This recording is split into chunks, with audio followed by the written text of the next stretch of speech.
In this video, I'm going to be showing you how to add a select property in Notion. The select property in Notion is a powerful feature that allows you to categorize and classify items in a database. It functions as a drop-down menu, enabling you to assign a single predefined category or option to each item within a database.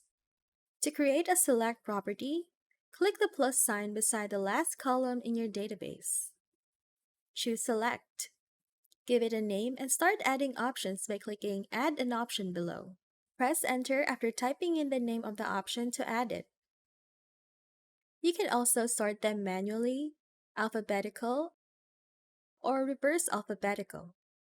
If you choose manual, you can reorder the options by dragging the 6 dots beside the option name, either up or down.